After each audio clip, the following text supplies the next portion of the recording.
चौपल, बाल चौपल,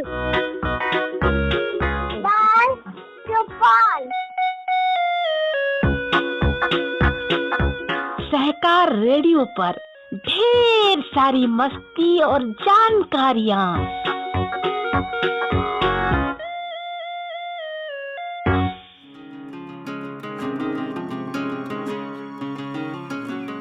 हेलो बच्चों, सहकार रेडियो के कार्यक्रम बाल चौपाल में आज आपके साथ हूँ मैं सुनीता। आज मैं आपको सुनाऊंगी गोपाल भांड का एक किस्सा।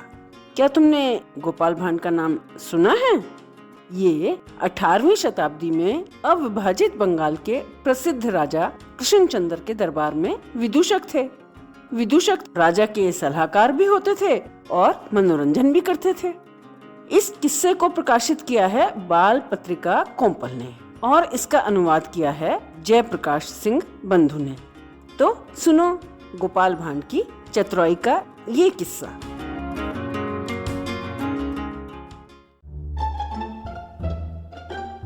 एक दिन महाराज कृष्णचंद्र ने गोपाल भांड से कहा, एक मैं ही हूँ जिससे तुम हंसी मजाक करके बड़ी सहजता से आए दिन रुपए लेके चले जाते हो।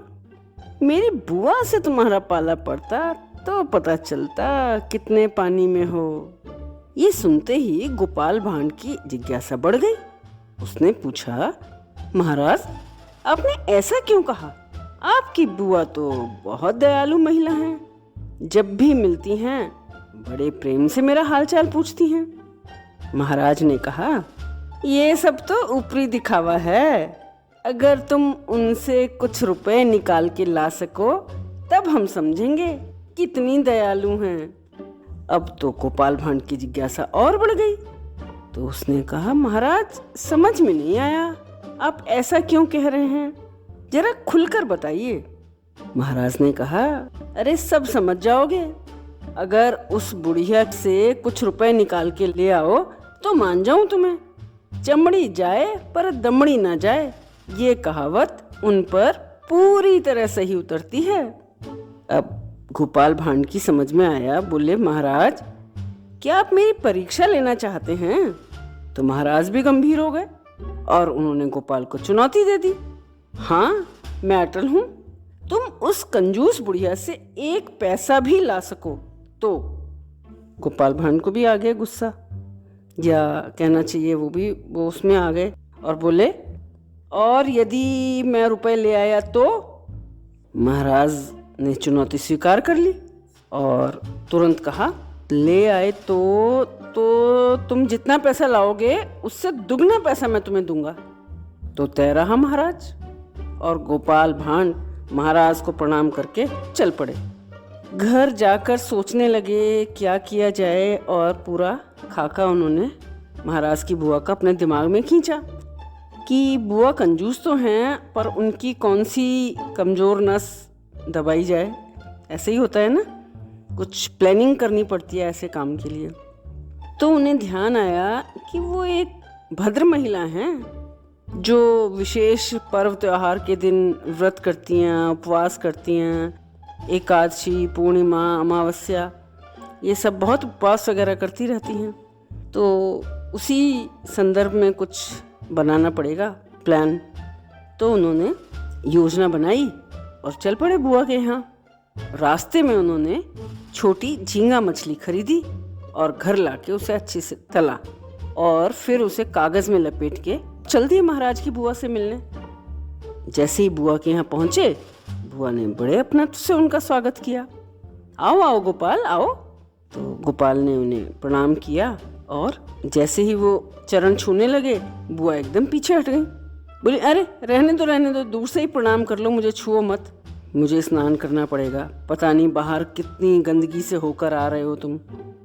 तो गोपाल ने दूर से ही प्रणाम किया और कहा, बुआ बहुत दिनों से आपके हाथ का भोजन नहीं किया। आज मैं भोजन के समय पर पहुंच ही गया हूँ, तो आज तो मैं आपके हाथ का भोजन करके ही जाऊंगा। तो बुआ एकदम चौंक गई। अरे तुम्हें भोजन करना है, पहले क्यों नहीं बताया? मैंने तो लौकी बड़ी की सब्जी बनाई है और पोस्ते की चटनी। तुम पहले बताते तो मैं तुम्हारे लिए कुछ और बढ़िया खाना बना के रखती। अरे बुआ, आपने क्या कह दिया, लौकी बड़ी की सब्जी और ऊपर से पोस्ते की चटनी। अरे वाह, और क्या चाहिए, मुझे तो बस यही दे दीजिए। तो बुआ ने लौकी बड़ी की सब्जी, पोस्ता की चटनी और थोड़ा भात रख के थाली में दे दिया। तो जैसे ही बुआ कुछ पानी लेने के लिए अंदर गई, उसने जल्दी से झींगा मछली जो साथ लाया था गोपाल, उसको उसमें डाल दिया और बुआ को कहा, बुआ आपने तो लौकी में झींगा मछली डाल के कमाल की सब्जी बनाई है, इसका तो कोई जवाब ही नहीं है, थोड़ा और दीजिए ना। लौकी की सब्जी में झींगा? सुनते ही बुआ के कान खड़े हो गई, दौड़ी दौड़ी आई और बोली, पागल की तरह क्या बक रहे हो? हाँ बुआ, देखो तो, ये देखो। और उसने झींगा मछली उठाकर दिखा दी। बुआ, ये तो बहुत बढ़िया खाना बना है, वाह, मजा आ गया। बुआ ने जैसे ही झींगे को साक्षात अपनी आंखों से देखा, वे तो मूर्छित होने को आई। उन्हें लगा उम्र की इस दहलीज पर कहीं आंखों को भ्रम तो नहीं हो रहा। लौकी में झींगा आया कहाँ से? जिन बुआ को गोपाल को छूने मात्र से ही स्नान करना पड़ रहा था, वो ही बुआ अब आगे बढ़ाई। उन्होंने गोपाल के दोनों हाथ कस कर पकड़ लिए। अनुनय विनय के साथ बुआ ने गोपाल से कहा, बेटा गोपाल, इस झींगे लौकी की बात को गुप्त ही रखना, किसी से कहना मत, नहीं तो लज्जा से मैं तो किसी को मुंह दिखाने के लायक ही नहीं रहूंगी। गोपाल का निशाना सही जगह लगा था। अब गोपाल ने अपनी करामात दिखानी शुरू कर दी। बुआ, ये क्या कह रही हो? इतनी स्वादिष्ट सब्जी बनाई और मैं ये बात किसी को बताऊं नहीं? ये मैं नहीं कर सकता। मैं तो राजा के दरबार में जाकर सबको बताऊंगा बुआ ने इतनी स्वादिष्ट झींगा लौकी की सब्जी खिलाई। ये सुन के बुआ के तो होश उड़ गए। नहीं बेटा, नहीं गोपाल, ऐसा मत करना बेटा, तुम किसी से मत कहना। गोपाल और कठोर हो गया और मुंह चढ़ाकर बोला, क्षमा करना बुआ, ऐसा अनुरोध मुझसे मत कीजिए, मैं महाराज से कभी झूठ नहीं बोलता। बेटा मेरे लिए, प्लीज बेटा, मेरे लिए तुम ऐसा कर सकोगे। बुआ ऐसे खूब मनाने लगी। मैं तुम्हारे लड़कों के बच्चों की मिठाई के लिए पैसे दूंगी, तुम प्लीज मेरी बात मान लो, ये बात फैलाना मत, किसी के सामने मत कहना। लेकिन उसको तो ज्यादा से ज्यादा पैसे निकलवाने थे। गोपाल भांड और अड़ता गया। बुआ पैसे बढ़ाती गई और जब बुआ ने कहा कि ठीक है, मैं 55 रुपए तुम्हारे लिए दूंगी, तब उसने मुंह बंद करने के लिए सहमति जता दी। बच्चों, 55 रुपए यानी 55 रुपीज उस जमाने में बहुत बड़ी रकम होती थी। ऐसे मत सोचना जैसे आजकल होती है। तो गोपाल भांड ने बुआ से 55 रुपए लिए, प्रणाम किया और खुशी खुशी अपने घर लौट आया और अगले दिन महाराज के पास पहुंचा। महाराज से एकांत में मिलकर बुआ से पैसे निकलवाने की पूरी कथा विस्तार से सुनाई और महाराज से 110 रुपए ले लिए, यानी डबल, जैसा कि वादा हुआ था। और फिर बहुत खुशी खुशी अपने घर गया। बच्चों के लिए मिठाई, झींगा मछली और पोस्ता खरीदकर घर में स्वादिष्ट भोजन बना के मिठाई के साथ सबने ठाठ से भोजन किया। तो ये थी गोपाल भांड की चतुराई। तो बच्चों, कैसी लगी ये कहानी, बताना जरूर।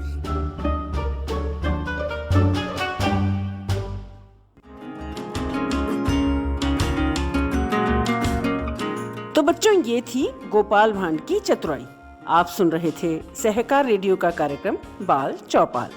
आपको ये कहानी कैसी लगी, कमेंट बॉक्स में लिखकर हमें जरूर बताइएगा।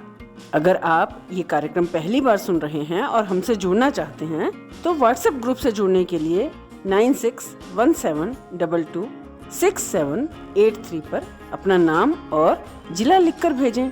फेसबुक से जुड़ने के लिए पेज लाइक करें, या फिर अगर आप हमसे यूट्यूब पर जुड़ना चाहते हैं तो हमारा चैनल सब्सक्राइब करें। अधिक जानकारी के लिए हमारी वेबसाइट सहकाररेडियो.com देखें। तो आज के लिए बस इतना ही। अगले हफ्ते ऐसे ही किसी और कार्यक्रम के साथ फिर मिलेंगे। तब तक के लिए दीजिए इजाजत मुझे यानी सुनीता को। बाय बच्चों।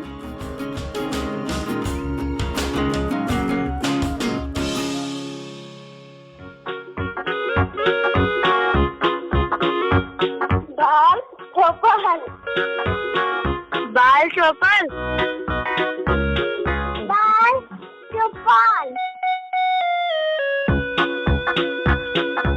सहकार रेडियो पर ढेर सारी मस्ती और जानकारियाँ।